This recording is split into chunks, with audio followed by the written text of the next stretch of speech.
So these days, artificial intelligence has been deemed the next big leap in computing in our lives. In this video, I'm going to take a look at my personal favorite, and I'm also going to tell you about some of my thoughts on the other platforms that are not my favorite. One of them that's not my favorite is Apple Siri, and the reason has to do with the lack of an open ecosystem. I understand that Apple wants to make the best experience it possibly can. But unfortunately, we don't necessarily live in a world where we're tied to a single ecosystem anymore. About a decade ago, that was the case, but not anymore. Now, we have basically our platform has become the web. And as a result, people are bouncing between operating systems. As an example, I use a Chromebook on campus. I use a Macintosh at home. I use a Chrome Bit downstairs that's plugged into the back of my TV. If need be, I'll use a Windows machine. But everything these days that I personally do relies heavily, I wouldn't say primarily, because there are still some things that I can't do on the web that I'd like to. But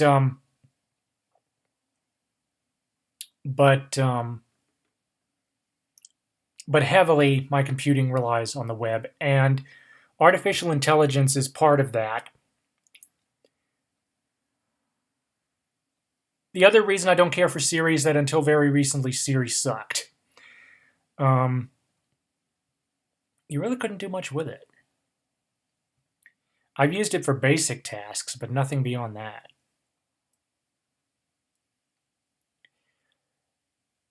So, what's next?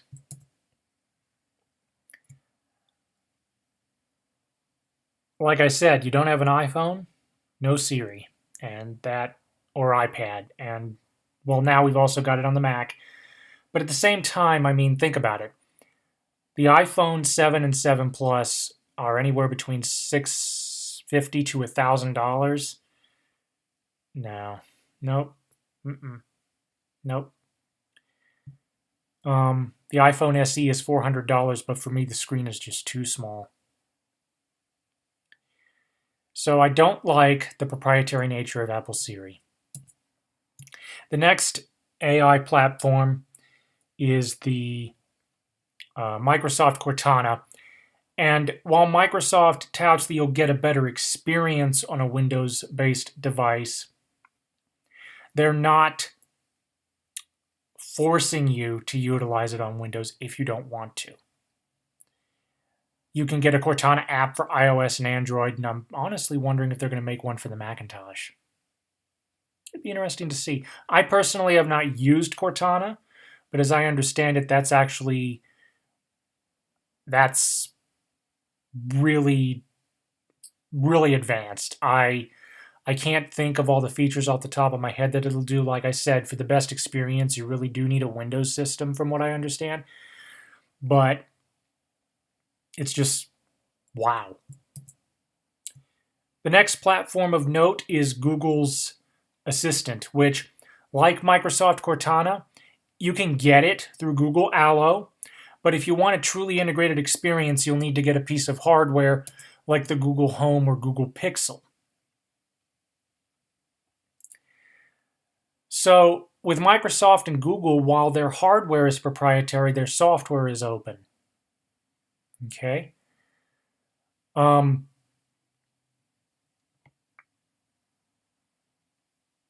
One thing to note, incidentally, is while Google has integrated the Assistant into their apps and into their hardware,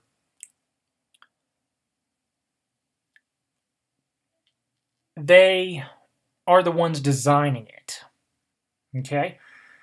They are the ones building the hardware and the software. They're becoming, I wouldn't say the Apple of the new decade. I think that title honestly goes to Microsoft, believe it or not. but that's another discussion for another video. But what I'm getting at here is my favorite AI platform is an open, completely open environment, and I'll explain other reasons why I like it. And that is the Amazon Alexa platform. I personally own a Tap. I know a couple of people that own Echo Dots and love them. But unlike Microsoft, who licenses Cortana in software only, and Apple, who doesn't license Siri at all,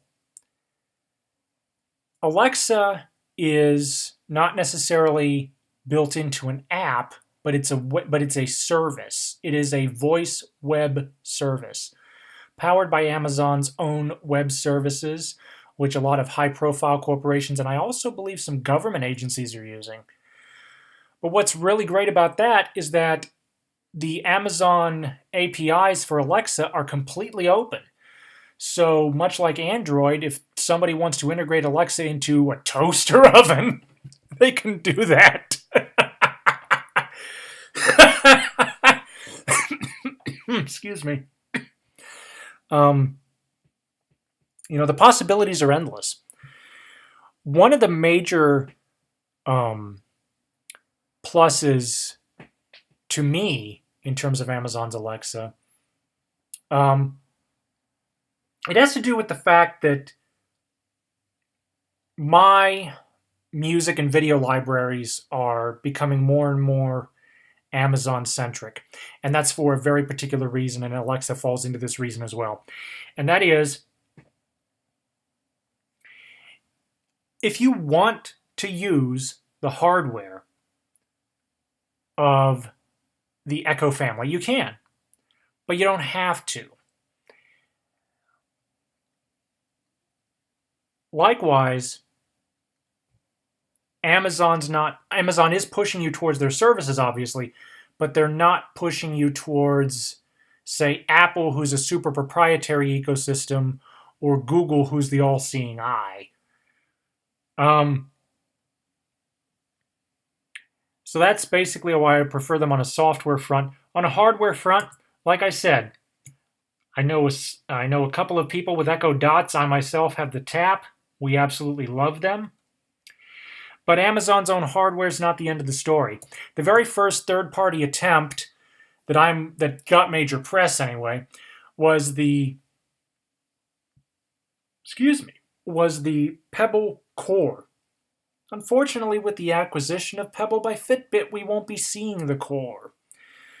What would be interesting is if Fitbit took the concepts Pebble drew up and improved upon them and integrated Alexa into one of their own items. That wouldn't be half bad. So the Pebble Core was a first attempt, but it was short-lived, and I don't think it had nothing to do with the hardware or the software, or especially not to do with the Alexa integration, especially considering this thing had free 3G. But it's like Pebble just tanked. And I think it was just due to sales. More recent attempts. If you go to Engadget and go back to an article on December 6th, any and all of Martian's voice command series of smartwatches, which is actually one of the ones I was considering, believe it or not, a couple years ago, they now have Alexa integration built in. That has renewed my interest in the smartwatch because of the fact that I use my Tap for a lot of things: weather, sunrise and sunset, news, music. I even check my orders with it. To be able to have that kind of functionality on my wrist and on the go is just totally awesome. And the Martian voice command series is only one major smartwatch manufacturer that's doing it. Or I should say one smartwatch manufacturer, because the other one, Martian's been around a long time. This next one, not so much. They're a brand new startup. IMCO.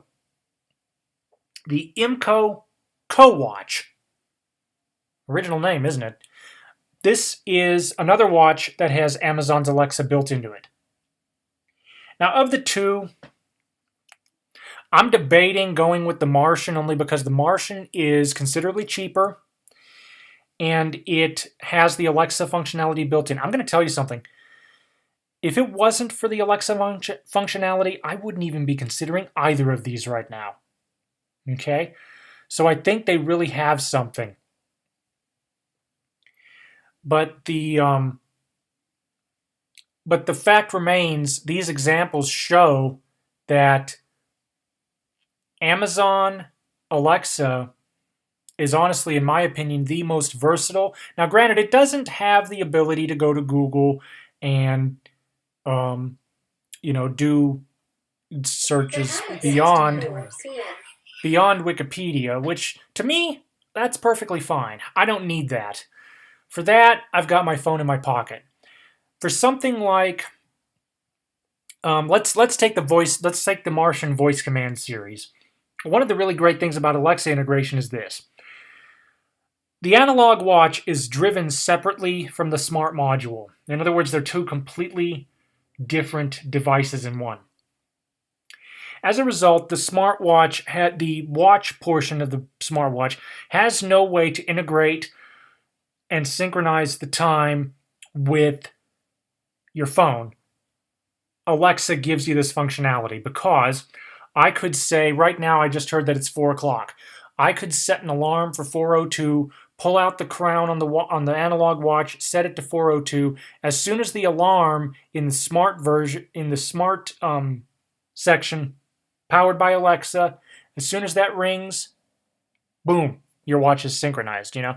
It's just really intriguing to me to have that kind of functionality on the go.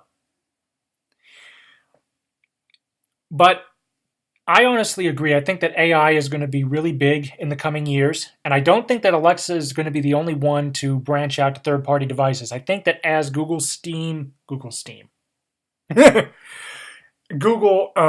Assistant picks up steam, we're going to see the same sort of integration that we're seeing already with Alexa.